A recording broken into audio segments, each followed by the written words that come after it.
Ya, hola a todos los que llegaron. Vamos a comenzar al tiro la ayudantía porque nos atrasamos unos 5 minutos, así que vamos a tratar los temas de insuficiencia cardíaca. Soy Gerard Aguilera y voy a hacer la ayudantía con Camila Torres. Entonces, la pregunta número uno, que ya la pudieron ver varios en Instagram, dice señalar la alternativa correcta. A, la contractilidad ventricular se define como la pendiente de la curva de presión, volumen del ventrículo del final de la diástole. B, la mejor manera de definir la poscarga ventricular es por la pendiente de la curva de la estancia arterial. La C, lo mismo, pero la mejor manera de definir la poscarga es la presión ventricular durante la eyección. D, el estrés de la pared ventricular disminuye en la dilatación ventricular con presión intraventricular normal. Y E, el ositropismo expresa la velocidad de acortamiento durante la contracción ventricular. Muchos de estos conceptos son de fisiología, pero vamos a repasarlo porque son importantes para entender la fisiopatología. La correcta era la B. La mejor manera de definir la postcarga es con la pendiente de la curva de elastancia arterial. ¿Por qué? Empecemos a ver algunas definiciones. La insuficiencia cardíaca se define como la incapacidad de los tejidos de aumentar el flujo sanguíneo hacia los tejidos de acuerdo a los requerimientos que estos tienen. Por eso uno de los síntomas principales es la intolerancia al ejercicio, ya que es como la base de la insuficiencia cardíaca. Esta puede ser definida como una disfunción ventricular, en palabras simples, y por lo tanto puede tener varias causas y hay distintas formas de clasificarlo. Una de estas formas son de acuerdo a si la disfunción ventricular es sistólica o diastólica.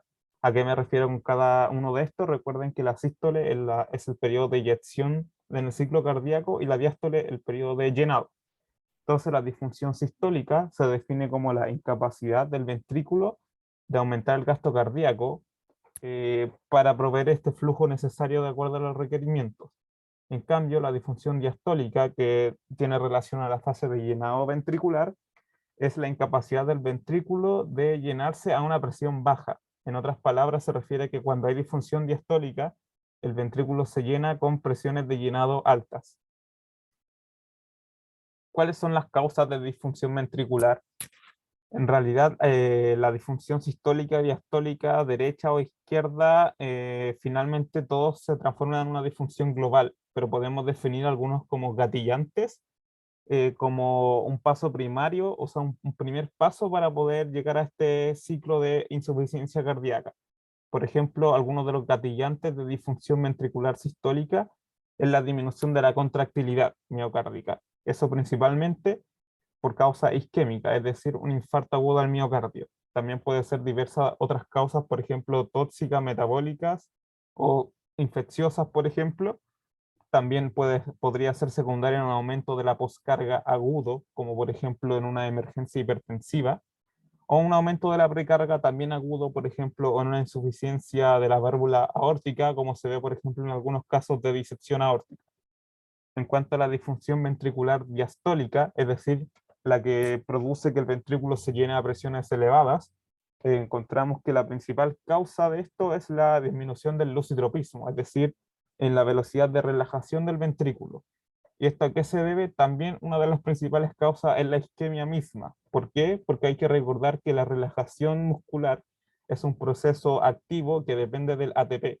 Por lo tanto, en una isquemia aguda, es decir, un infarto agudo del miocardio, va también a haber una disminución del lusitropismo.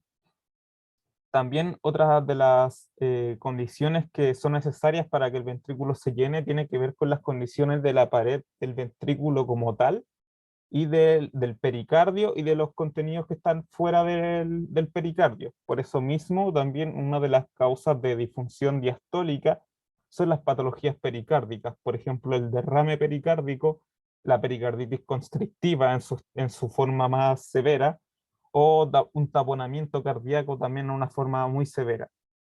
En cuanto a las patologías extrapericárdicas, se refiere, por ejemplo, a tumores o alguna otra masa que esté realizando una compresión extrínseca.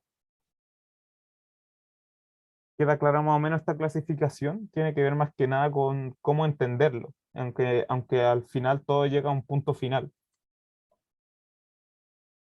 Entonces, habíamos definido que la insuficiencia diastólica tiene que ver con la incapacidad de aumentar el gasto cardíaco de acuerdo a los requerimientos metabólicos. Pero entonces, ¿cómo se controlaba el gasto cardíaco? Este también es un esquema de un libro de fisiología.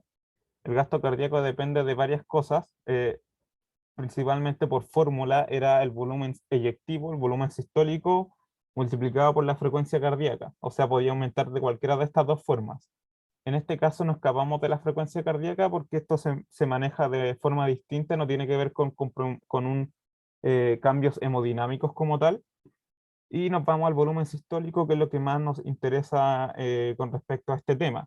El volumen sistólico, como es la diferencia entre el volumen que tiene el ventrículo cuando termina de llenarse y el volumen que le queda al ventrículo después de expulsar la sangre. Ese es el volumen sistólico. Por lo tanto, va a depender de estas dos variables, del volumen al final de la diástole, es decir, cuando termina de llenarse, y el volumen al final de la sístole, cuando termina de contraerse. Y cada una de estas variables tiene sus propias condiciones, elementos que van a regular este volumen.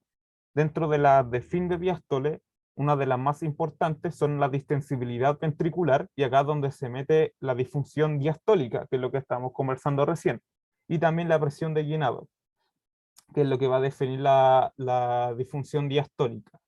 En cuanto al volumen del final de la sístole, es decir, relacionado a la contracción del ventrículo como tal, dentro de los que más nos interesan para esta clase, o sea, para esta ayudantía, es la precarga, la poscarga y la contractilidad, que son de las variables que van cambiando y que nos permiten entender los cambios que se dan en la insuficiencia cardíaca. Otra cosa que hay que recordar también de fisiología para entender qué es lo que pasa a nivel macrohemodinámico es el mecanismo de Frank-Starling. Este se refería a la capacidad del miocito de generar una mayor fuerza contráctil eh, a, a mayor longitud del sarcómero o del sarcolema. Sin embargo, esto tenía un límite en que a mayor distensión, o sea, cuando se sobrepasaba un límite, esta capacidad de generar fuerza iba disminuyendo. Es como lo que se ve en la curvita de acá arriba, que cuando va llegando al final de la curva, disminuye.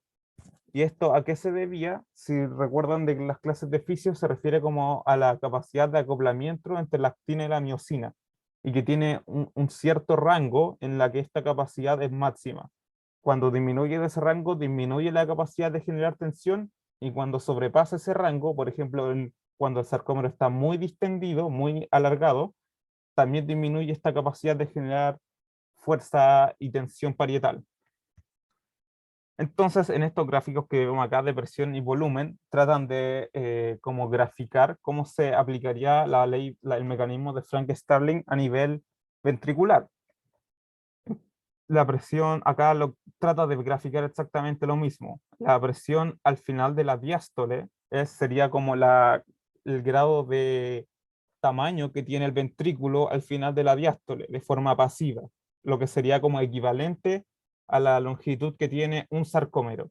Y acá vemos que cuando se produce la sístole, este llega, o sea, cuando se produce la sístole, la capacidad de aumentar la presión a este mismo volumen también sigue una curva parecida a la de Frank-Starling. Es decir, que a medida que aumenta el volumen, es decir, el tamaño del ventrículo, hay una mayor capacidad de generar presión y de aumentar el volumen eyectivo.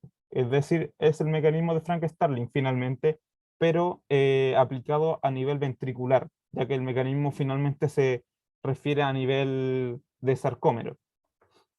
Y como les decía, a medida que el volumen va siendo excesivo, se estiran demasiado los sarcómeros, al final la presión y el volumen eyectivo va a ir disminuyendo. También la curva de la derecha también es importante porque lo que nos muestra es que esta curva de Frank-Starling no es fija, sino que va a depender de varias cosas. Por ejemplo, de los cambios en la fase pasiva, que sería el lusitropismo, que sería la longitud del sarcómero, y también cambios en la fase activa, que sería la capacidad de generar esta contracción, es decir, la contractibilidad o el inotropismo. Como vemos, si disminuye el inotropismo durante la fase de sístole, finalmente va a llegarse a un menor volumen, que sería la letra E. En cambio, A sería la letra normal. la gráfica de abajo, es decir, la curva de abajo que mostraría la fase pasiva, es decir, el lucitropismo, si este disminuye, por ejemplo, también durante una isquemia miocárdica, lo que va a hacer es que para generar un mismo volumen, por ejemplo, X, las presiones de llenado van a ser mayores, porque el ventrículo va a estar más rígido, porque no va a poder relajarse totalmente. Por lo tanto, al mismo volumen X, la presión va a ser mayor, que sería Z, por ejemplo. Esta otra diapo se refiere a la ley de Laplace, que es simplemente para entender un poco de cómo se define hemodinámicamente la precarga, la poscarga, la contractilidad, etc.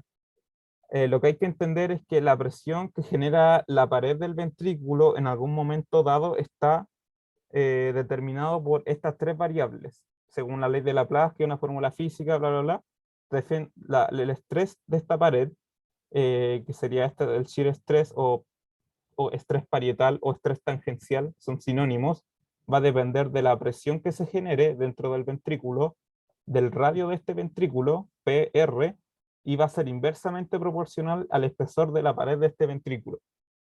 Entonces podemos deducir a partir de esta fórmula que si aumenta la presión dentro del ventrículo, va a aumentar la fuerza que tiene que hacer el ventrículo para mover ese volumen.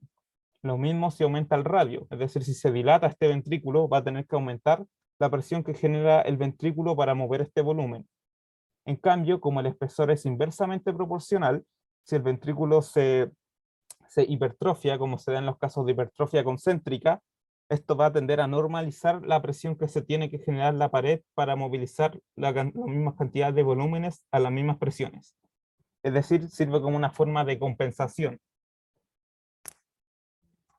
Entonces, ya pasando finalmente a la curva al loop de presión-volumen, esto era una forma de entender a partir del ciclo cardíaco cómo van evolucionando estas presiones, el estrés parietal, a partir de las distintas etapas del ciclo cardíaco. Es decir, esto idealmente debería ser un loop de estrés parietal o estrés tangencial en vez de presión contra volumen, pero es más didáctico, más simple entenderlo usando como presión como sustituto de estrés parietal. Pero tenemos que recordar que acá estamos como obviando el radio y el espesor de la pared. Finalmente, esto nos va a hacer ayudar a entender los conceptos que vamos a hablar más adelante sobre precarga y poscarga.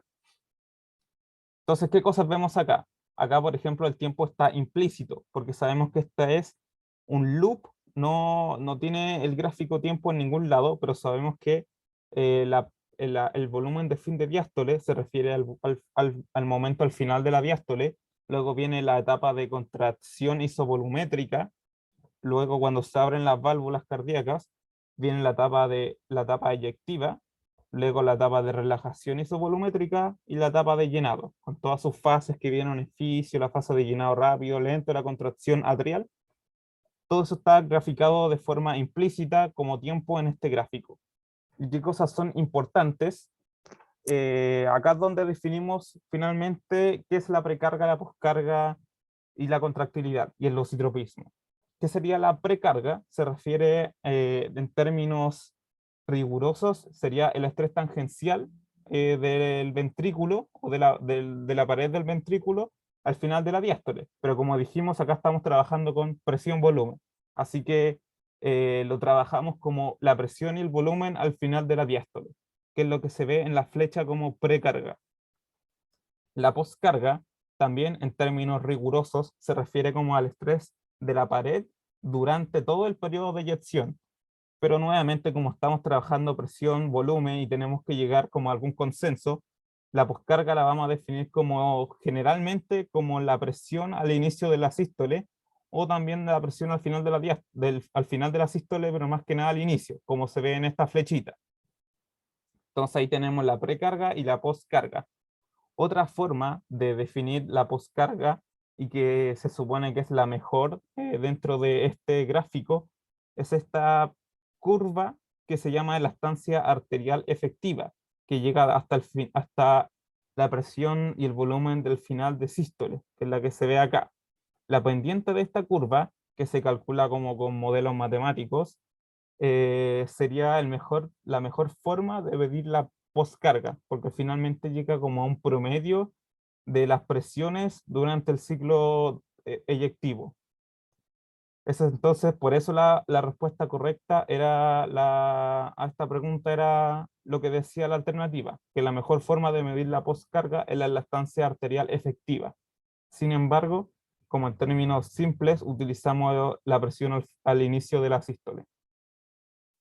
Otra curva que hay que tomar en cuenta es la curva de presión con volumen de fin de sístole, que es esta curva a la izquierda que va subiendo.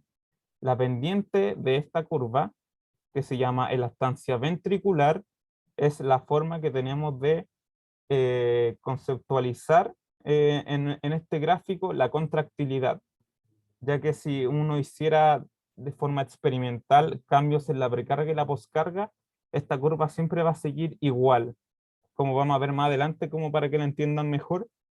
Entonces, por lo tanto, esta curva es la forma que tenemos de representar la contractilidad. Es la pendiente o la elactancia ventricular. No hay ninguna otra forma de verlo en este gráfico. Y el lusitropismo, que era la capacidad, la velocidad de relajación durante la fase de llenado, se ve como esta curva o pendiente que va hacia hacia el volumen y presión de fin de diástole. Donde está la precarga, esa pendiente, esa curva que se genera es el lusitropismo. Estos son entonces los elementos que hay que saber en este gráfico para poder interpretarlo y poder entender los cambios que se dan. Y que son los que voy a empezar a nombrar ahora. Y que por eso era necesario entender el gráfico anterior. Todas estas cosas que vimos pueden cambiar. Como dijimos, la regulación del gasto cardíaco dependía de la poscarga, de la precarga, de la contractilidad y de la distensibilidad. Es decir, eh, lo que vamos a ver ahora como viendo un ejemplo de cómo afecta cada cambio en este ciclo cardíaco representado a partir del loop presión-volumen. Por ejemplo, en este caso la línea continua, que es la que está al medio, sería una curva presión-volumen normal.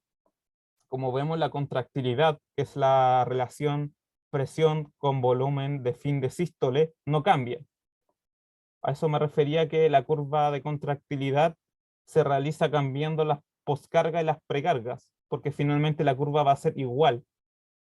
Por eso la curva no sirve para ver la contractilidad. Y también la curva de abajo, que sería la curva del lusitropismo, también se mantiene igual, porque acá lo que estamos analizando en este gráfico es la poscarga. Entonces, ante un aumento de la poscarga, lo que va a pasar es que la presión necesaria al inicio de la sístole para vencer este mayor carga posterior va a ser mayor, que es lo que se ve en la figura con un cuadradito. Y también durante la fase de eyección, la curva va a ser más alta y más estrecha. ¿Qué significa que sea más estrecha? Que es lo que se puede ver acá, que va a llegar a un volumen mayor que el que llegaría normalmente. ¿Eso qué significa en términos simples? Que si aumenta la precarga, va a disminuir, o sea, la postcarga, va a disminuir el volumen eyectivo si es que todo lo demás se mantiene igual, que es lo que se ve en la gráfica de arriba, que tiene sentido, que si el corazón está funcionando con todos los demás parámetros sin cambios y aumenta la presión que tiene que vencer, normalmente se espera que va a generar un volumen eyectivo menor, porque va a ser mayor presión la que tiene que vencer. Y lo contrario ocurre en el caso de una disminución de la postcarga, por ejemplo, con algún uso de un vasodilatador que disminuye la presión arterial. Lo que va a hacer es que la presión necesaria al inicio de la sístole va a ser menor, porque va a tener menos presión en la aorta que va a tener que vencer, y por lo tanto también va a poder llevar a un volumen eyectivo menor, es decir, va a aumentar el volumen eyectivo. Y ahora dice Gabriel, si puedes explicar otra vez la elastancia arterial efectiva. Ya, es lo que estaba en el gráfico de acá atrás.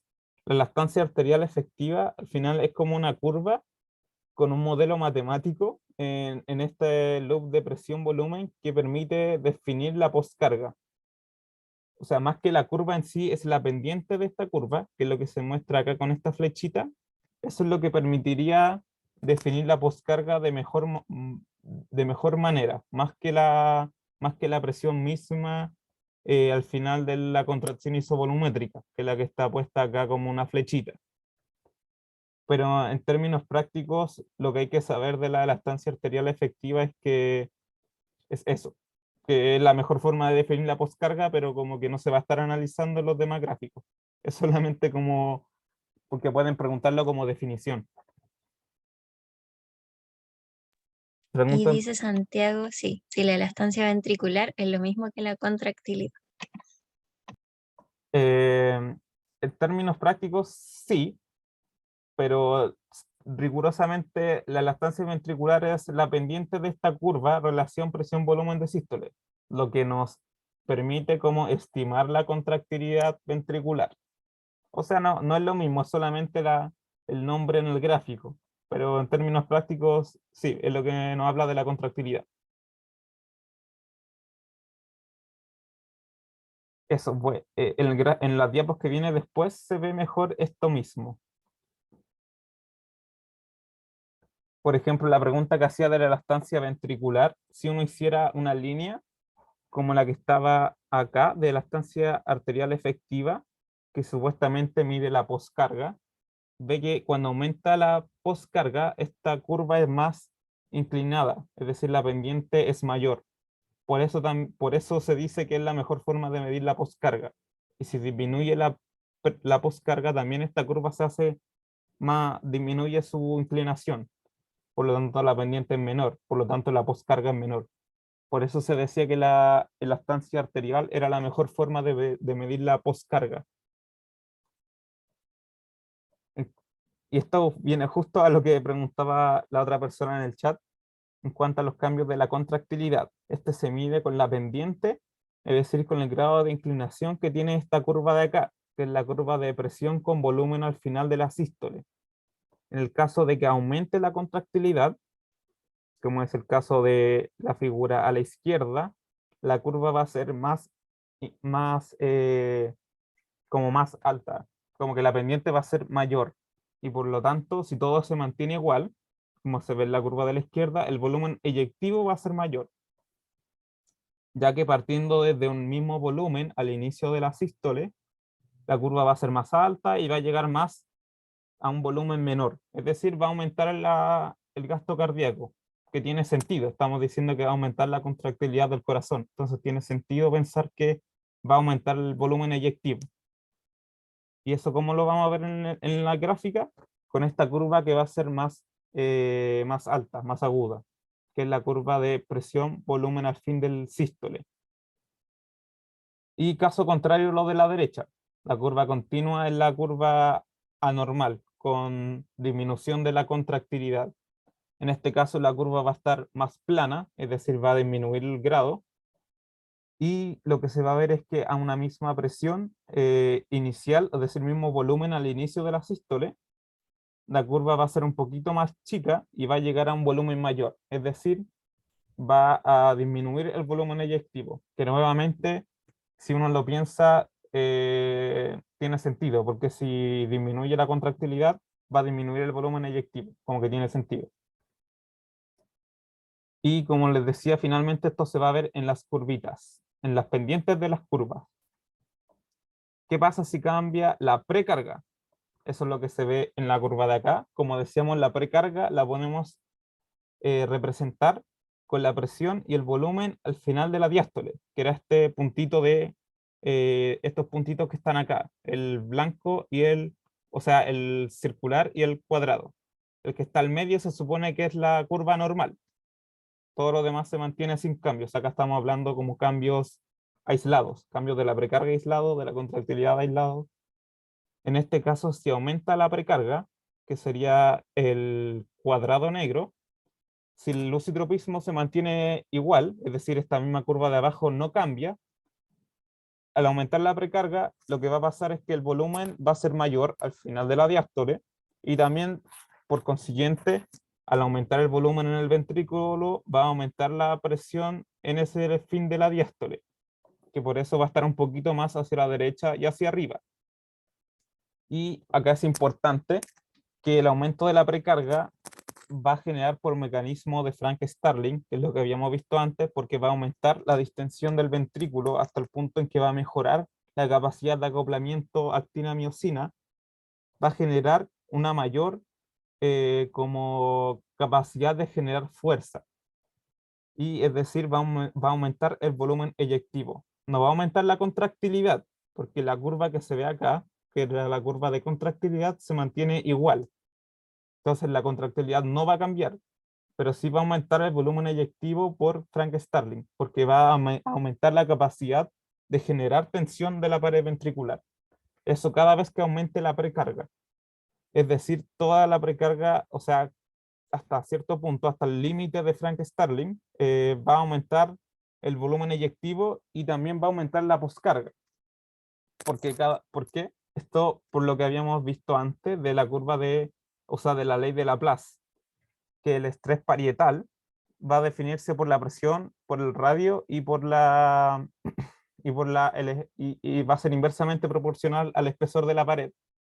El radio del ventrículo finalmente es el volumen del ventrículo, o qué tan dilatado está el ventrículo.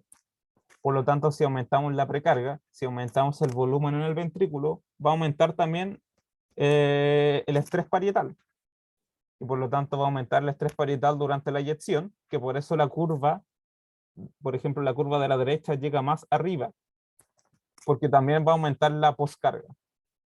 Entonces, ¿a qué es lo que va este gráfico? Saber que la precarga, o sea, el aumento de la precarga por mecanismo de Frank-Starling va a llevar a un aumento del volumen eyectivo, manteniendo la contractilidad, y además, eh, todo aumento de la precarga va a acompañarse siempre de un aumento de la poscarga. Y al contrario, una disminución de la precarga, como se ve en el circulito negro, va a llevar a que al final de la diástole vamos a tener un volumen más pequeño, una presión más baja, y también la curva, y también el volumen eyectivo, que va a ser la diferencia de volumen entre el final de la diástole y el final de la sístole, va a ser menor. Y por último, lo último que nos faltaba ver era los cambios en el lusitropismo, que era la curva de acá abajito. Si disminuye el lusitropismo, es decir, si se hace más difícil que el ventrículo se relaje, o en otras palabras, si tenemos un ventrículo como más duro o como más denso, eso significa que si yo trato de meterle más volumen, voy a tener que generar más fuerza, más presión para poder dilatar este ventrículo. Eso cómo se ve en esta gráfica, con esta curva que está abajo, que se va hacia arriba y hacia la izquierda, es la línea continua en el gráfico de la izquierda. Es decir, que una misma presión, o sea, un mismo volumen, por ejemplo, digamos 100, que es donde estoy poniendo la flecha, que espero que se esté viendo, si disminuye el lositropismo, significa que el ventrículo va a estar más duro, entonces para generar estos mismos 100 ml, la presión va a ser más alta, y por eso la curva continua estaría un poquito más arriba. Y eso va a ser en cada punto de la curva, y por eso finalmente la curva va a ser un poco más arriba hacia la izquierda. Y cuando disminuye el lositropismo, como habíamos visto, generalmente con patología isquémica o pericárdica o extrapericárdica. Y cuando aumenta el lositropismo, va a ocurrir lo contrario, que es la figura, la curva continua, con línea continua en la figura de la derecha. A una misma presión voy a poder generar mucho más volumen. Por ejemplo, si la presión acá era la de la línea discontinua, que es donde estoy poniendo la flecha, si aumenta el lositropismo, es decir, si el ventrículo está mucho más como elástico, voy a poder generar mucho más volumen a una misma cantidad de presión que le voy a estar poniendo. Y por eso la curva continua va a estar un poquito más a la derecha el final de la diástole. Entonces, la correcta era la B. Como habíamos dicho, la mejor manera de definir la poscarga era por la elastancia arterial o por la pendiente de la elastancia arterial, en verdad. No. La C dice que la mejor manera es la presión ventricular durante la eyección. Eso como que es medio ambiguo, como que podría pensarse que sí es, pero no es tan preciso, como que lo que realmente es la poscarga es el estrés parietal durante la eyección, no la presión ventricular. En ese caso, más que la presión ventricular, sería la curva de Lactancia, y por eso la B es la correcta. La A dice la contractilidad ventricular se define por la pendiente de la curva presión-volumen al final de la diástole. No, ese es el lusitropismo. La contractilidad es la presión-volumen al final de la sístole. La D, el estrés de la pared ventricular disminuye con la dilatación ventricular con presión normal. Esto finalmente se refiere a la ley de Laplace. Si la presión se mantiene normal, la P, pero aumenta el volumen ventricular, es decir, si se dilata, la R, va a aumentar igual el estrés de la pared. Entonces no va a disminuir. Tendría que cambiar el espesor para que disminuya. Pero si todo lo demás se mantiene normal, por aumento de la R, va a aumentar el estrés de la pared. Y la E, el ositropismo expresa la velocidad de acortamiento durante la contracción ventricular. No, al contrario, expresa la velocidad de la relajación del miocardio. Eso. ¿Queda alguna duda respecto a esta primera pregunta? La D no entendí por qué no era. La D era por la ley de Laplace. Dice, el estrés de la pared disminuye en la dilatación ventricular con presión intraventricular normal. Entonces, el estrés de la pared es este signo de acá. Dice que la presión se va a mantener normal, pero el ventrículo va a estar dilatado. Es decir, va a aumentar el radio del ventrículo. Por lo tanto, va a aumentar el producto de esta fórmula y va a aumentar el estrés. Por eso la alternativa era falsa. Que finalmente si aumenta la presión o aumenta el radio, va a aumentar el estrés. La única forma de que disminuya, bueno, o es disminuyendo la presión o disminuyendo el radio, o que el ventrículo se hipertrofie, que lo que va a cambiar es la H, que es el espesor del ventrículo. Pero tengo una duda que no entiendo muy bien el concepto de tensión parietal. ¿Qué me da que tengo que entender que aumenta la presión total dentro del ventrículo y aumentando Eh, la poscarga? Más, es que la poscarga se define como el estrés de la pared durante la eyección. En- pero lo que definimos en esta fórmula es como el estrés parietal en general, sin un momento en específico. ¿Y qué es el estrés parietal? Es una forma de llamar al estrés tangencial o el shear stress, como la presión que se genera con el movimiento del ventrículo con un volumen que tiene que mover. Es como la presión que se genera en la superficie. No sé si se entiende. Que el término correcto sería shear stress o estrés tangencial, que finalmente es lo que tiene que vencer la pared para poder contraerse, porque está en contra de un volumen con el que está generando como una fricción, por decirlo así. Entonces, si medimos como este estrés o presión que se genera, como este estrés que tiene que vencer durante la eyección, entonces esa es la poscarga. En cambio, si hablamos de esta presión que se genera al final de la diástole, entonces estamos hablando de la precarga. ¿Se entiende ahí como mejor? Finalmente lo que estamos hablando es de shear stress, como esto mismo que hay en los vasos, en la aorta. No sé si se entendió. Algo. Pero bueno, ahí está. Bueno, o sea, como al final, piense que lo que estamos hablando es como casi un equivalente a presión, como es la fuerza que está generando el ventrículo en un momento dado. Ese es el estrés parietal, la fuerza que está generando el ventrículo. Por eso si hablamos del estrés parietal durante la eyección, estamos hablando de la fuerza durante la eyección. Y por eso es la definición de poscarga. En cambio, si hablamos del estrés o como la fuerza al final de la diástole, al final del llenado, estamos hablando de la precarga. Bueno, pasemos a la otra pregunta. La alternativa correcta, la pregunta 2, frente a una sobrecarga de presión crónica, se esperaría encontrar una disminución de la relación grosor parietal con diámetro cavitario. B, frente a una sobrecarga de volumen crónica, se esperaría encontrar un aumento de la relación grosor con diámetro cavitario. O C, la ley de Starling disminuye su eficiencia al remodelarse el ventrículo. La D, la ley de Starling es el mecanismo fundamental de compensación del volumen expulsivo. Y E, la hipertrofia ventricular en paralelo se observa especialmente cuando se dilata el ventrículo. La correcta es la C, que la ley de Starling disminuye su eficiencia al remodelarse el ventrículo. Y esto se da principalmente porque con la remodelación el ventrículo se va haciendo más fibrótico, disminuye, hay apoptosis de miocitos y por lo tanto la ley de Starling no va a correr, no puede aumentar la capacidad de generar tensión si estoy perdiendo miocitos. Por eso es que a medida que va avanzando la insuficiencia cardíaca, va perdiéndose este mecanismo de compensación mediante el mecanismo de Frank-Starling. Entonces, esto también un poco más breve en cuanto a la hemodinamia en la sobrecarga de presión y la sobrecarga de volumen. En la sobrecarga de presión, como habíamos visto en el gráfico de antes, lo que va a estar pasando es un aumento de la poscarga, que es este mismo gráfico de la diapo anterior.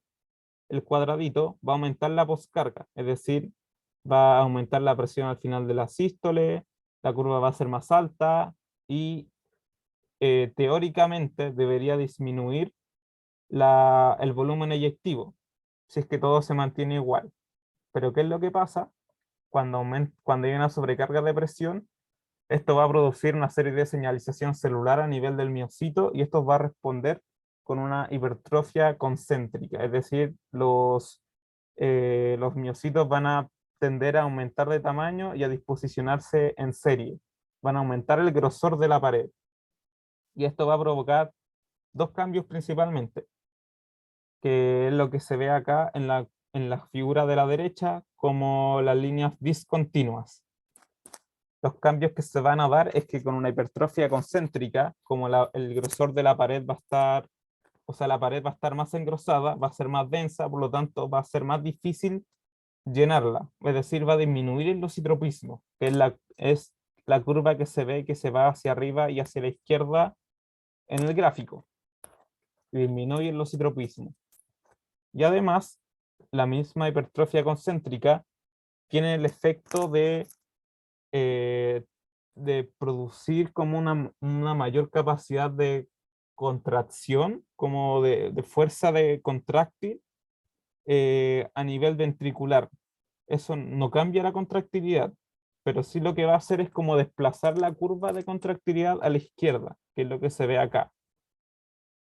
Finalmente, lo que trata de decir es que con la hipertrofia concéntrica va a disminuir o va a tender a compensarse la postcarga y por lo tanto la curva de contractilidad va a moverse hacia la izquierda sin cambiar la pendiente, por lo tanto sin cambiar la contractilidad, pero va a permitir que se pueda restablecer el volumen eyectivo, que es lo que se ve en las líneas discontinuas.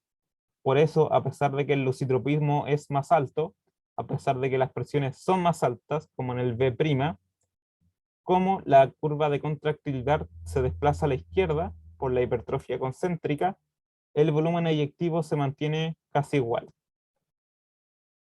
Entonces lo que trato de decir es que en unas primeras etapas, todo esto de forma paralela, el volumen eyectivo se compensa principalmente por la hipertrofia concéntrica, a pesar de que el ventrículo está trabajando con presiones mucho más elevadas. Y esto es lo que les decía en la diapo anterior, que la hipertrofia concéntrica lo que va a hacer es que desplaza en paralelo la curva de elastancia ventricular, que era la curva de contractilidad, es decir, la curvita en amarillo y negro de acá. Pero como aparece en la diapo, esto no significa una mayor contractilidad, porque la pendiente es la contractilidad, y la pendiente de las dos es igual, sino lo que pasa es que la curva se desplaza a la izquierda. Hago preguntar. Entonces lo más correcto. Dice, Ah, Valero, Que lo más correcto sería que no cambia la contractilidad. No, no cambia la contractilidad. La hipertrofia concéntrica no cambia la contractilidad. Lo que hace es desplazar la curva, pero sin cambiar la pendiente. Y por lo tanto no cambia. Que es lo que aparece en esta diapo. Como se desplaza la curva, permite restablecer el volumen eyectivo, que es lo que se ve en esta flechita en amarillo. En rojo sería si no sin la hipertrofia concéntrica. Sin la hipertrofia concéntrica aumentaría la presión, la curva llegaría hasta la curva de contractilidad negra y bajaría por la línea roja. Pero como se desarrolla hipertrofia concéntrica y hay mayor número de filamentos, esta curva como que se desplaza a la izquierda.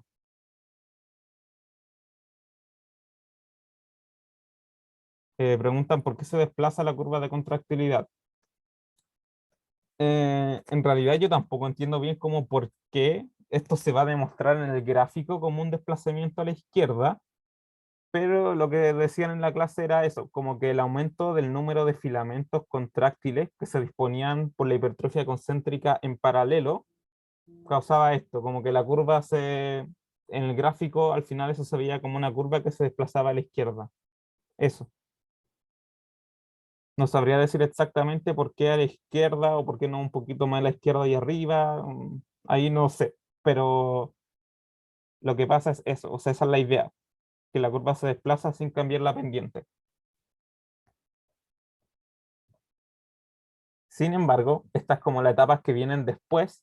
Esta era la etapa compensada hasta acá, porque el volumen eyectivo se mantenía como dentro de lo normal, pero a medida que van pasando estos cambios ya celulares, moleculares en la insuficiencia cardíaca, esto va a tender a disminuir la contractilidad por todos estos cambios en el metabolismo del calcio y neuromorales, va a disminuir la contractilidad y también va a empezar como a dilatarse un poco el ventrículo. ¿Y qué significa que se dilate? Significa que va a aumentar la precarga. Entonces, por mecanismo de Frank-Starling, este va a ser lo que luego va a ayudar a mantener el volumen eyectivo. Es decir, en una primera instancia es la misma hipertrofia concéntrica, pero en una segunda instancia, cuando ya empieza a disminuir la contractilidad, cuando empieza a dilatarse el ventrículo por los mismos efectos de la apoptosis miocárdica, todos estos efectos más moleculares, una vez que se dilata el ventrículo, ahí lo que comienza a actuar es el mecanismo de Frank-Starling para mantener la contractilidad, que es lo que se ve acá. O sea, para mantener el volumen eyectivo, a pesar de que la contractilidad disminuye, que es lo que se ve en la línea roja. Pero finalmente la insuficiencia cardíaca va a seguir progresando y en etapas más severas va a seguir disminuyendo la contractilidad y el ventrículo se va a seguir dilatando hasta sobrepasar este límite de Frank-Starling. Los sarcómeros se van a sobredistender y por lo tanto va a empezar a caer el volumen eyectivo, que eso sería como la etapa final. Y por último, en la sobrecarga de volumen, lo que estamos hablando finalmente es el aumento de la precarga, que este mismo gráfico que el que habíamos visto antes, estamos hablando de acá, donde apunta la flecha naranja, es el aumento de la precarga. Lo que pasa en estos casos es que va a aumentar digamos, como teóricamente, si no cambia nada, va a aumentar el volumen eyectivo por mecanismo de Frank-Starling. Sin embargo, esto también va a causar cambios en la señalización de los miocitos y va a tender también a llevar a una hipertrofia, pero de tipo excéntrica, que en vez de posicionarse los miocitos en paralelo, se empiezan a posicionar en serie. ¿Y cuál es la idea de esto? Es evitar la caída del lositropismo y también evitar que se sobrepase el mecanismo de Frank-Starling. Porque como habíamos visto al principio, esto tiene un límite, que es cuando se comienzan a sobreestirar los miocitos. En cambio, si uno tiene una hipertrofia excéntrica, como que el ventrículo se amplía más, como que los miocitos se disponen de una forma en serie que permite que se puedan estirar más sin caer en la parte baja de la curva de Frank-Starling.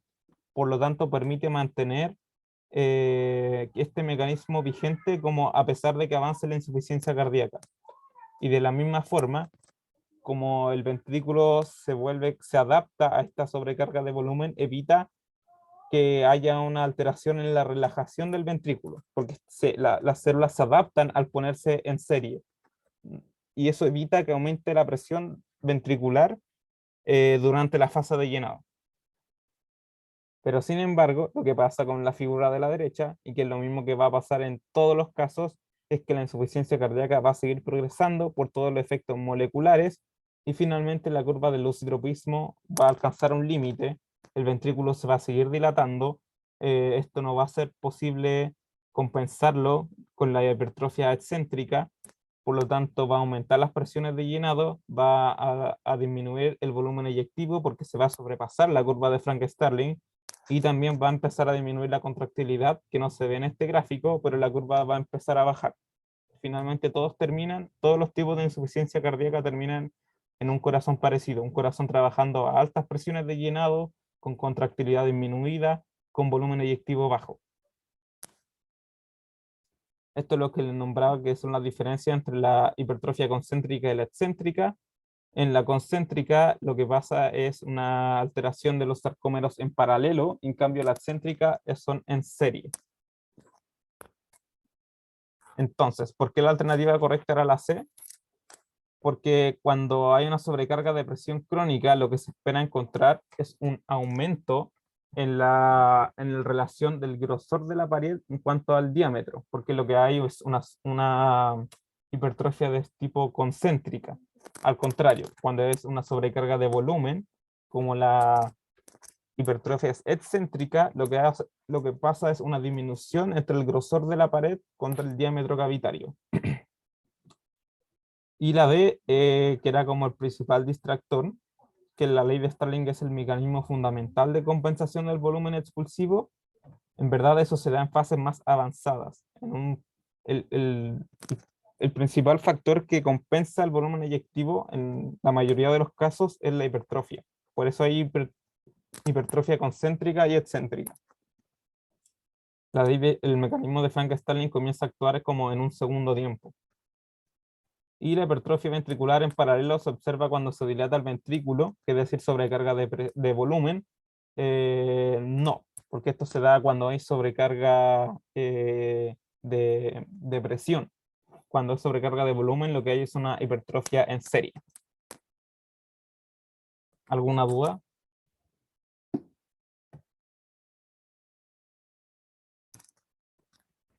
Ya, pasemos a la 3, que es un poco más corta porque es como de síntomas y signos. ¿Cuál de las siguientes asociaciones entre síntomas, signos y mecanismos en un paciente con insuficiencia cardíaca es correcta? A. Los crépitos pulmonares se deben a un aumento de la permeabilidad en los capilares pulmonares. La B. La ingurgitación venosa se debe a un aumento del retorno venoso en la posición de decúbito. La C. La ocultación del tercer ruido traduce un aumento de las presiones del llenado del ventrículo izquierdo. La D, que la hipotensión se debe a una disminución súbita de la resistencia vascular periférica. Y la E, que la disnea de reposo se debe a una broncoconstricción gatillada por edema bronquial. La correcta es la C, que la auscultación del tercer ruido lo que está traduciendo es un aumento de las presiones de llenado del ventrículo izquierdo. Que este enunciado de aumento de presiones de llenado del ventrículo izquierdo en verdad no está hablando como de, en resumen, cualquier insuficiencia cardíaca. Eso es lo que nos está diciendo. Es como una forma de decir que el corazón está funcionando con presión aumentada, sea el mecanismo que sea. Y que finalmente todos los tipos de insuficiencia cardíaca llevan a un aumento de presiones de llenado, ya sea por disminución o sea, por aumento de la poscarga, por disminución de la contractilidad o por aumento de la precarga. Por lo tanto, este enunciado que a veces lo ponen como está trabajando con aumento de presiones de llenado, en resumen está hablando de un corazón con insuficiencia cardíaca.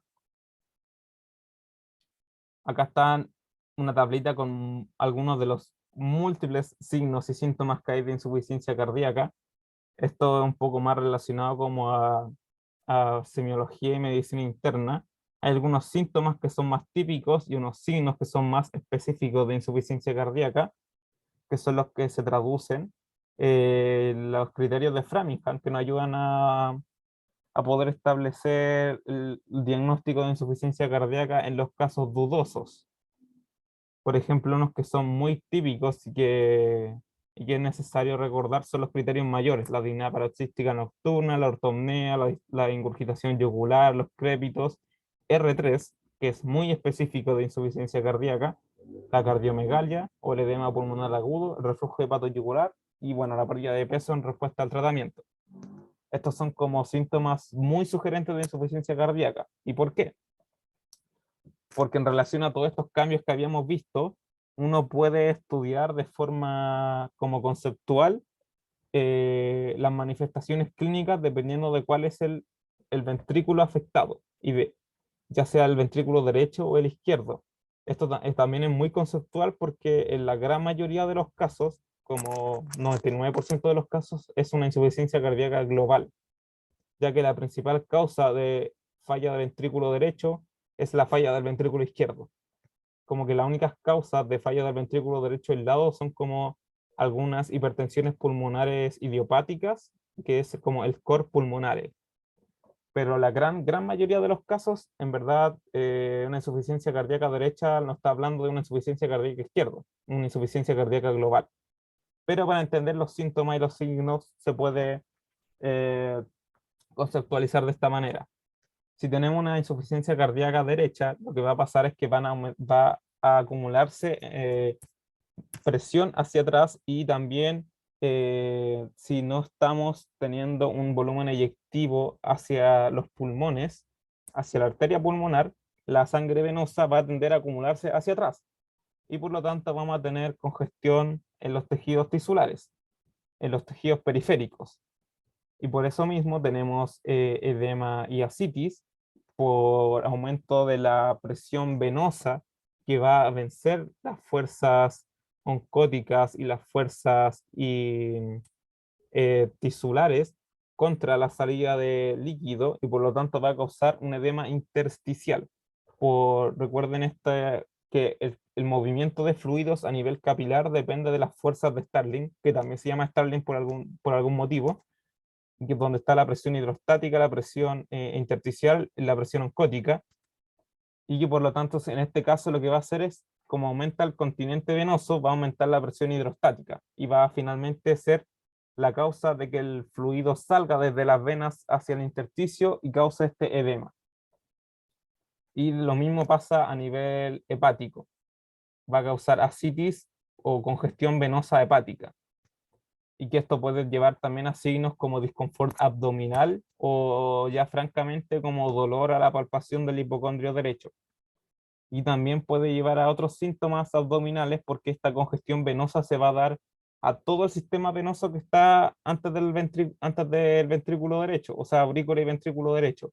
Es decir, toda la vena porta, todo el continente venoso esplácnico, y por lo tanto también puede manifestarse con algunos síntomas de distrés gastrointestinal, como dolor abdominal, anorexia, vómitos.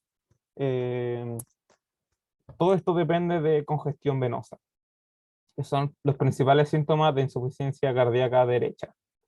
En cambio, en la izquierda lo que va a pasar es que va a pasar exactamente lo mismo, pero la congestión venosa va a estar a nivel pulmonar y también hacia adelante, porque el ventrículo izquierdo, el rol que cumple es expulsar la sangre para perfundir el resto de tejidos. Entonces acá vamos a tener dos tipos de síntomas: los que sean por congestión pulmonar, que son lo que queda hacia atrás, y por bajo débito, que son lo que falta hacia adelante. Algunos síntomas de falta de débito cardíaco o de gasto cardíaco son principalmente la intolerancia, la fatiga y la intolerancia física. Y bueno, ya en casos agudos o de mayor severidad, como los síntomas de hipoperfusión, como la piel pálida, fría, sudorosa, también compromiso de conciencia, en casos, pero son en general casos más agudos. En casos más crónicos, el hipodébito cardíaco en general se manifiesta como intolerancia al ejercicio, también un poco como caquexia en estados más avanzados, más terminales. En cambio, síntomas que son muy predominantes en la insuficiencia cardíaca global, pero que corresponden un poco más a la izquierda en términos conceptuales, son los de congestión pulmonar, que son los más conocidos. Es decir, la disnea de reposo, la disnea de esfuerzo, la ortopnea, la disnea paroxística nocturna, la nicturia y también la bendopnea, que es un término nuevo que salió hace poco. Y la congestión pulmonar va a causar varios cambios. Esto se va, al final lo que está traduciendo es que va a haber un aumento del continente venoso en los capilares pulmonares, es decir, un aumento de la presión capilar pulmonar, que finalmente es una presión hidrostática, y por lo tanto va a hacer que salga el fluido desde la sangre arterial pulmonar hacia el intersticio pulmonar, no hacia los alvéolos, en general es como hacia el intersticio. Bueno, y desde el intersticio puede irse hacia los alvéolos, pero eso ya es como algo mucho más severo. Pero esto también va a tener varias alteraciones, porque si recuerdan, una de las causas principales de insuficiencia respiratoria es el desbalance entre ventilación y perfusión. En este caso lo que estamos haciendo es tener un tejido pulmonar con mayor perfusión, con mayor continente de sangre y de flujo, con una misma ventilación. Por lo tanto, eso va también a contribuir a la disnea en general, disnea de esfuerzo. Y en casos muy, muy severos, como ya en un edema pulmonar agudo, también eso se va a manifestar como insuficiencia respiratoria, hipoxia y cianosis. En casos más crónicos, la congestión venosa se va a traducir como ortopnea también, que se manifiesta, esta es la que se manifiesta cuando el paciente está en decúbito, porque la sangre venosa que estaba en las extremidades inferiores sube como rápidamente cuando se acuesta, y eso no es posible manejarlo por los ventrículos, porque los ventrículos están como insuficientes, porque están con insuficiencia cardíaca. Y esto tiende a llevar como un aumento brusco de las presiones pulmonares que se va a manifestar como ortopnea. La disnea paroxística nocturna es similar, pero se postula que se debe más que nada como a la supresión del, como del patrón respiratorio durante el sueño, y también como por una disminución del componente simpático durante el sueño. Finalmente todo esto lleva, junto con el edema pulmonar, la disminución del componente simpático y la relación del sueño. Todo esto va a llevar como que el paciente se despierte sofocado, ahogado, y que esto se demore mucho más minutos en resolverse.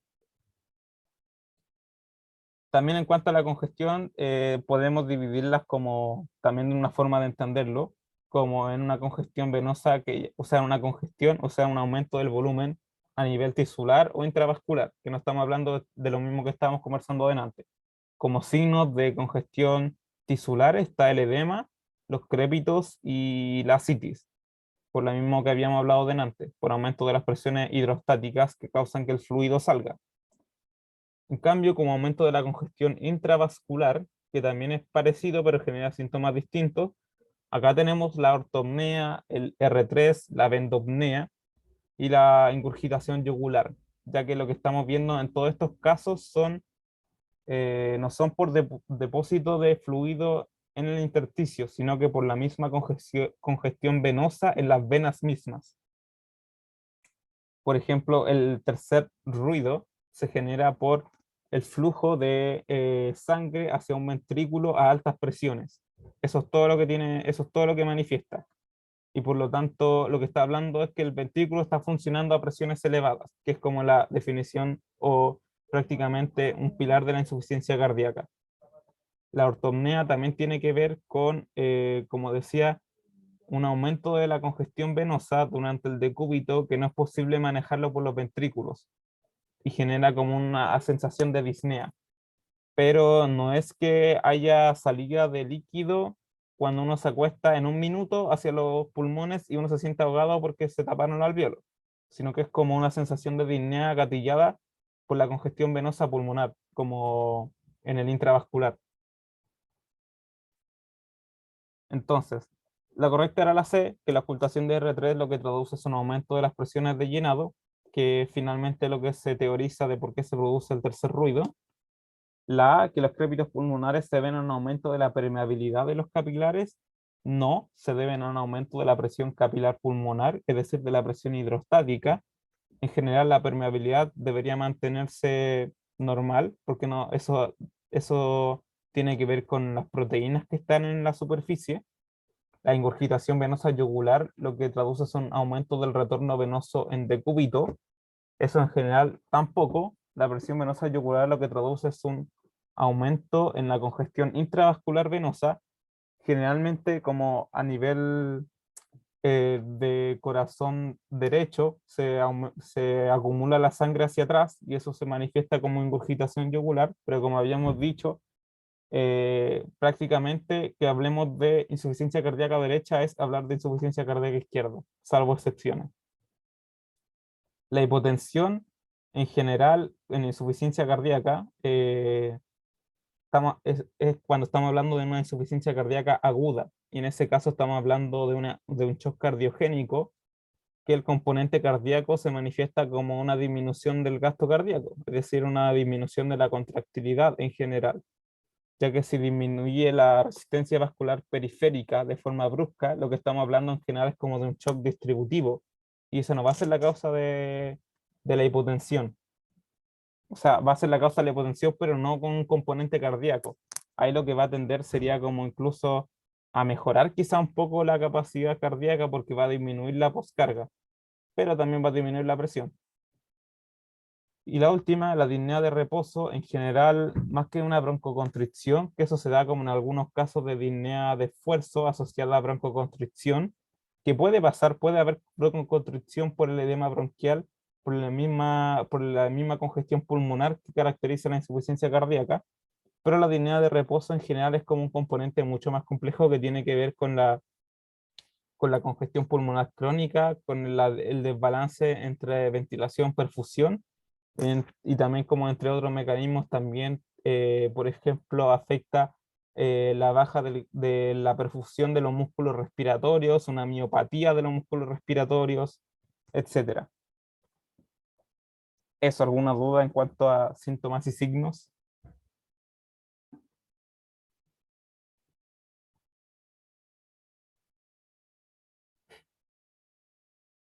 Eso. Y hay gente, esta materia igual es densa. No sé si quieren que demos 5 minutos para que vayan al baño, a hacerse un tecito, algo así, o sigo al tiro con lo neurohumoral.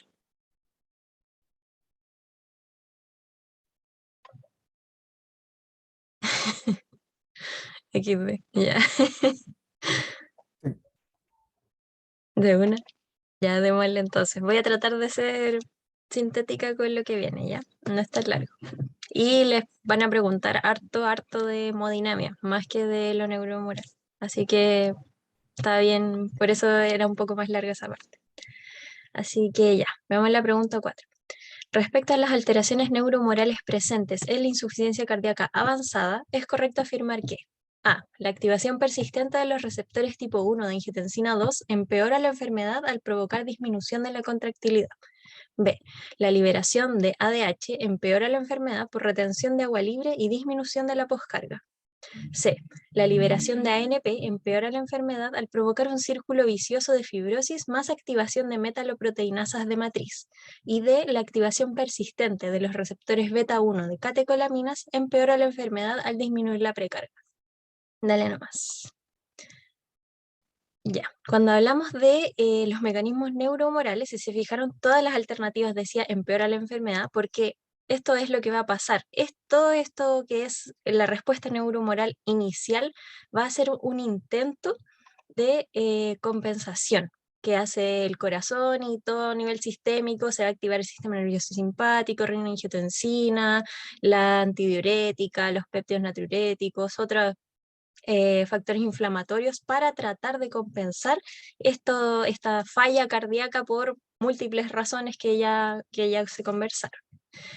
Cuando esta respuesta neuromoral se mantiene en el tiempo, va a inducir un remodelado cardíaco y esto va a llevar a una exacerbación progresiva de la disfunción ventricular. El remodelado cardíaco va a incluir hipertrofia patológica, porque sabemos que existe la hipertrofia fisiológica, por ejemplo, cuando uno es deportista y todo eso, la apoptosis de los cardiomiocitos, la fibrosis con aumento del colágeno 4 y alteraciones de la contractilidad, que es muy importante. Dale nomás. Entonces, de esta respuesta neuromoral es muy amplia y hay muchas cosas que están fuera de estos 4 pilares que puse aquí, pero esto es lo principal. Sistema nervioso simpático, sistema renina-angiotensina, ADH y péptidos natriuréticos. Aquí tenemos como una separación, que tenemos 3 cosas que son malas y una que es buena. Sistema nervioso simpático es lo primero que se activa porque se percibe por los receptores un bajo volumen circulante efectivo, dado esta falla cardíaca, ¿cierto? Vamos a tener que a través del beta 1 nos va a aumentar el cronotropismo, inotropismo, lucitropismo, todo, para tratar de compensar esta falla cardíaca, y también va a haber vasoconstricción. Y si se prolonga esta acción beta 1 sobre todo en el tiempo, vamos a tener además una alteración de la cinética del calcio, que también vamos a hablar después.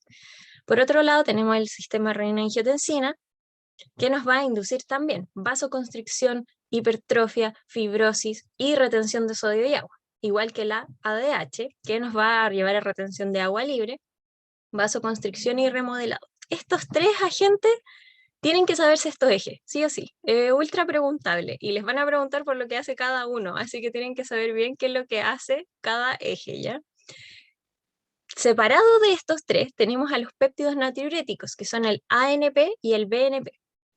Se liberan por la distensión de las cámaras cardíacas y, si se fijan, tienen efectos opuestos a todo el resto. De hecho, los péptidos natriuréticos nos ayudan, son bacanes y los queremos. Van a llevar a vasodilatación, natriuresis, o sea, excreción de agua y sodio, o sea, disminución de todo lo que estaba haciendo el resto, inhiben la hipertrofia, aumentan la distensibilidad y van a retardar el remodelado. Así que a ellos los queremos mucho y los otros nos están haciendo mucho daño. Dale nomás. Ahora, esto sí tienen que entenderlo muy bien, porque todos esos cambios como moleculares o lo neuromoral en sí van a tener una traducción respecto de postcarga, de precarga y de contractilidad. Y se los van a poner en las preguntas de esta manera. Les van a decir, aumenta la procarga, aumenta la poscarga, disminuye la contractilidad. Así que si ustedes les dicen que, por ejemplo, la ADH es un vasoconstrictor ultra potente, tienen que saber que si es vasoconstrictor, lo que va a hacer es aumentar la resistencia vascular periférica y esto les va a subir la poscarga. ¿Ya? No es solamente quedarse como aprenderse de memoria que esto vasocontrae, sino que qué es lo que le pasa al sistema si hay una vasoconstricción sistémica grande, va a aumentar la poscarga, ¿cierto? Que en la clínica la vemos como la resistencia vascular, la presión arterial, en general hay más determinantes, claro. Y también, si hay algo que les haga retener agua y sodio, lo que sea, les va a subir la precarga, ¿ya? Acuérdense, por el volumen circulante, la dilatación del ventrículo, así que lo que sea que les haga retener sodio y agua les va a subir la precarga, eso también hay que entenderlo bien. Y respecto de la contractilidad, muy importante saber que el sistema nervioso simpático, cuando es activación aguda, va a subir la contractilidad por todos sus efectos que tiene a nivel de calcio, pero si esto se prolonga en el tiempo, la va a bajar y va a dejar la escoba. Y también muy importante, la angiotensina 2, que es el principal mediador de fibrosis, que es lo que vamos a ver a continuación. Dale, hermano. La angiotensina 2, esto tiene unos efectos muy, muy deleterios a nivel de las células del miocardio. Va a provocar cosas terribles como una desdiferenciación de las células musculares lisas a fibroblastos. Y estos fibroblastos no solamente van a estar ahí, sino que además la angiotensina 2 va a aumentar estos otros factores que son inflamatorios y esos fibroblastos van a estar activados, o sea que van a estar produciendo componentes de la MEC activamente, colágeno. Van a estar depositando colágeno en un músculo y eso claramente que nos va a alterar no solamente la morfología, sino también la contractilidad. ¿Qué es lo que pasa además cuando en una MEC que no tiene mucho colágeno, aumenta el colágeno? Vamos a activar otras proteínas que están basalmente en la MEC, siempre están, que son las metaloproteinasas de matriz. Están porque no nos podemos exceder con el colágeno en ningún tejido, porque nos fibrosamos enteros, ¿cierto? Y hacen un balance entre el colágeno que debe y el que no debe estar, lo quitan. Entonces, angiotensina 2 aumenta el depósito de colágeno y las metaloproteinasas van a reaccionar a esto y van a romper el colágeno. Esto va a llevar a que se deposite más colágeno y así se hace un círculo vicioso terrible que nos va a terminar cambiando. Deja terriblemente mal la contractilidad porque ya no tenemos ni miocitos, pero además nos va a cambiar la forma y se ve un corazón que después hacia el final es prácticamente esférico y tiene una pésima función de eyección y función contráctil. Así que va a ser principalmente la angiotensina 2 la que nos va a llevar a una alteración no solo de contractilidad, sino que también de morfología. Dale nomás. Así que, ¿cuál era la correcta? Era la A, que nos decía la activación persistente de los receptores tipo 1 de angiotensina 2 empeora la enfermedad al provocar disminución de la contractilidad. Ojo con esto también, porque a veces les van a poner los receptores de tipo 2. Los receptores de tipo 2 de la angiotensina están en los riñones, no solo del corazón ni de los vasos. Eso recuérdenlo. Siempre es como la típica mnemotecnia de que receptores tipo 2 porque tienen 2 riñones y receptores tipo 1 porque tienen un corazón. Pero acuérdense porque se los pueden poner como distractor en las preguntas. Les ponen receptores tipo 2, esos no son los del corazón, ¿ya? En este caso eran los tipo 1 y efectivamente provoca disminución de la contractilidad por todo lo que explicamos de la fibrosis. La B dice, la liberación de ADH empeora la enfermedad por retención de agua libre, sí, y disminución de la poscarga. ¿Retener agua libre me va a disminuir la poscarga? No, no tiene sentido, ¿cierto? Y más encima la ADH dijimos que es un vasoconstrictor, entonces no, está mala esa. La C dice la liberación de ANP, no, dijimos que el ANP es un péptido natriurético y es fantástico y lo queremos mucho porque antagoniza todo lo demás, así que eso no. De hecho, el que tiene la culpa de la alternativa C es también la angiotensina 2. Y la D, que la activación persistente de los receptores beta-1 de catecolamina empeora la enfermedad al disminuir la precarga. ¿Las catecolaminas nos van a disminuir la precarga? No, de hecho, por lo que todos hemos visto en todas las preguntas anteriores, no es lo que pasa y más encima los beta-1 van a activar el sistema de renin-angiotensina, entonces va a inducir más retención de agua y sodio, así que todas esas están incorrectas. Y como les mencioné anteriormente, no es solamente saberse el mecanismo como molecular, sino también la consecuencia que va a tener esto a nivel de hemodinámica, ¿ya? Porque esta es como el tipo de preguntas que les van a hacer. Dale nomás. Ya, eso era una parte como neurohumoral más sistémica. No sé si les quedó alguna duda. Ya, bueno, no importa. Igual después le vamos a subir todas las diapos y van a tener eso para ver los esquemitas. La 5 nos decía que respecto a las alteraciones en la cinética del calcio producidas de la insuficiencia cardíaca, es correcto que A, están mediadas por una activación persistente del sistema renina-angiotensina-aldosterona, y solo contestando la pregunta 4 ya sabemos que esa no es, ¿cierto? La B dice, corresponden a un mecanismo de compensación, ya que aumentan el inotropismo y el lucitropismo. La C dice, el aumento de calcio citosólico activa quinasas clave en la progresión del daño ventricular. Y la D dice, la activación de calmodulina quinasa tipo 2 causa aumento de la poscarga y exacerbación de la disfunción ventricular. Vamos a ver qué es lo que pasa con el calcio. Primero, repasito rápido de qué es lo que pasa con el calcio en las células musculares. Siempre lo eléctrico viene primero, hay un potencial de acción, ¿cierto? Y ese potencial de acción va a venir por nuestra membrana y va a activar a estos canales de calcio dependientes de voltaje, que son los IKL, va a entrar un poquito de calcio a la célula. Ese poquito de calcio que entra es suficiente para activar al receptor de rianodina, que está en la membrana del retículo sarcoplásmico. Y se va a generar lo que conocemos como liberación de calcio inducida por calcio. ¿Por qué? Porque el retículo sarcoplásmico tiene una cantidad gigante de calcio almacenado. Entonces va a activarse el receptor de rianodina por calcio y va a salir mucho calcio desde adentro del retículo sarcoplásmico. O sea, nos va a subir harto y rápido el calcio en el citosol. Y gracias a eso se va a, como saben de fisio, troponina C, y esto va a permitir que interactúen la actina con la miosina y se va a contraer. Y ahí, como lo ven en el grafiquito, primero depolarización, después entrada de calcio y después contracción muscular. Pero eso no es todo, porque para que haya una contracción en el tiempo necesitamos también que este músculo se relaje. Si nos quedamos así, no le va a pasar nada y se va a quedar ahí pegado, ¿cierto? Entonces también es muy importante esta que es la calcio ATPasa, o cerca, que es lo mismo el nombre, que también está en el retículo sarcoplásmico, y lo que va a hacer es devolver el calcio que quedó en el citosol adentro del retículo sarcoplásmico, y por otro lado tenemos el intercambiador de sodio-calcio en la membrana arribita, que lo que va a hacer es sacar el calcio al extracelular para que todo vuelva a estar igual como estaba al inicio, ¿ya? Dale nomás. ¿Qué es lo que va a pasar cuando tenemos activación del sistema nervioso simpático? Por cualquier razón, múltiples razones.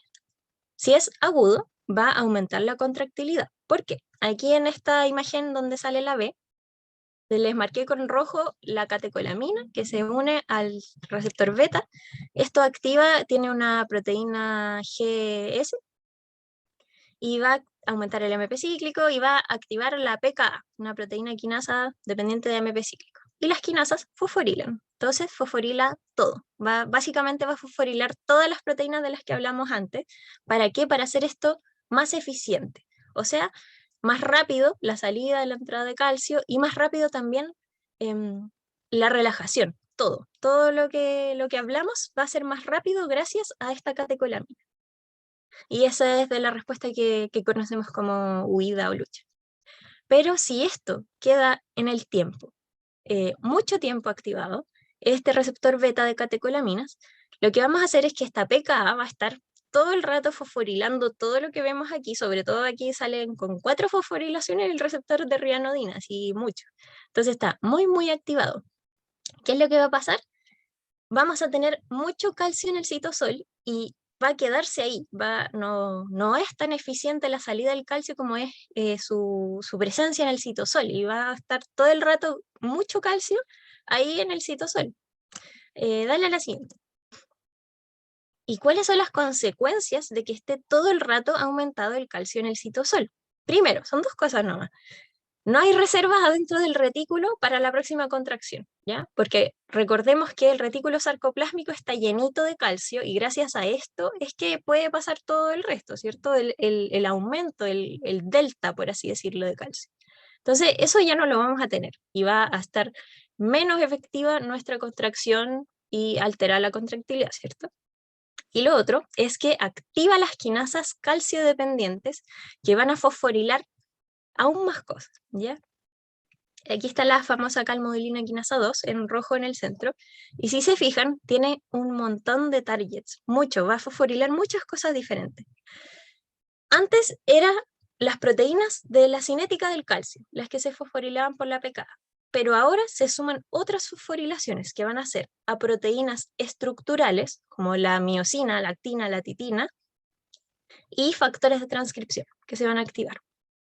Antes era para la contracción, ahora lo que vamos a hacer es alterar la célula misma, el tipo de proteína que tiene, la eficacia que tienen cada una de sus proteínas estructurales. Entonces esto es más definitivo y tiene una acción aún peor en alterar la contractilidad. Nos va a cambiar como las moléculas mismas que forman la célula. Entonces esto es muy catastrófico. Dale nomás la siguiente.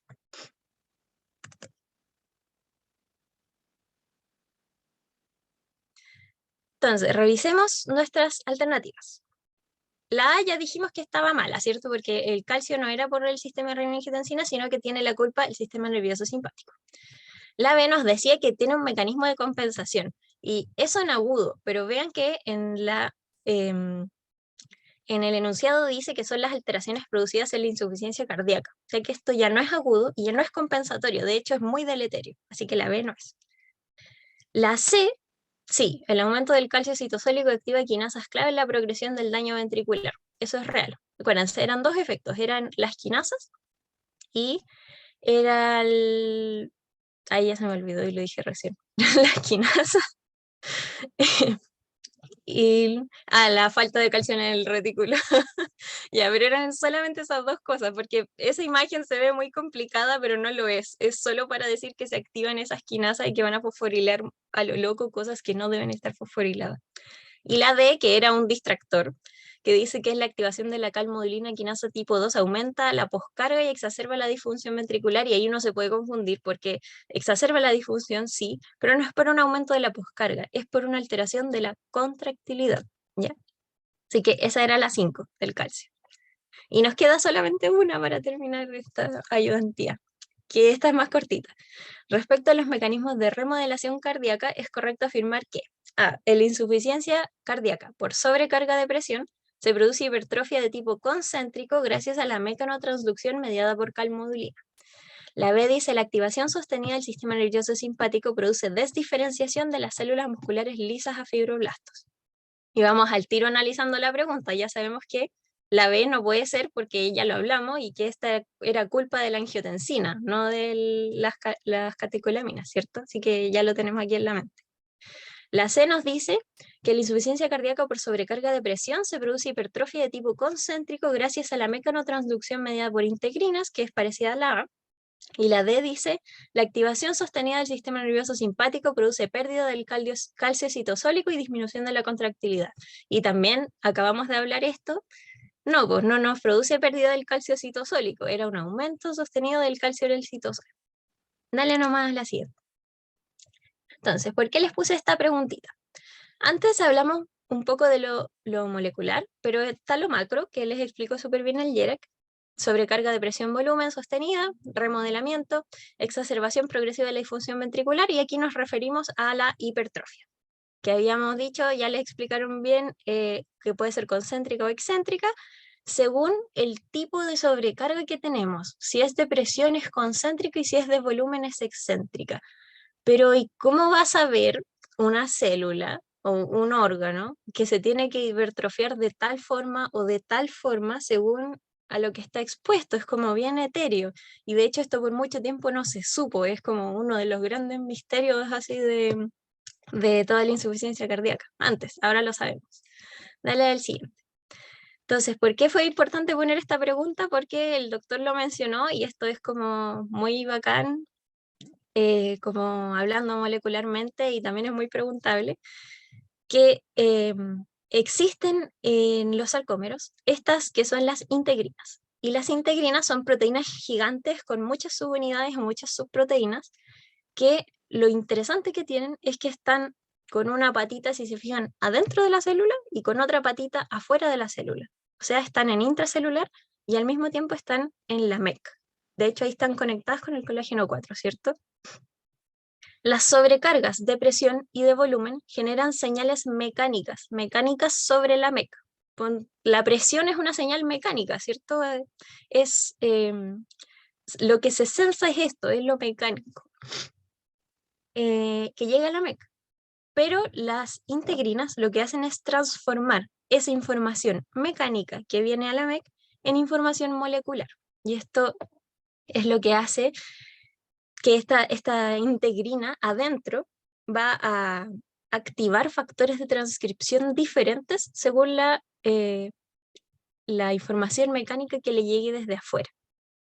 ¿Ya? Entonces, gracias a este complejo de integrina que va a estar comunicada con el extracelular, es que el cardiomiocito, digamos por así decirlo, sabe qué factor de transcripción tiene que activar para hipertrofiarse en serie o en paralelo.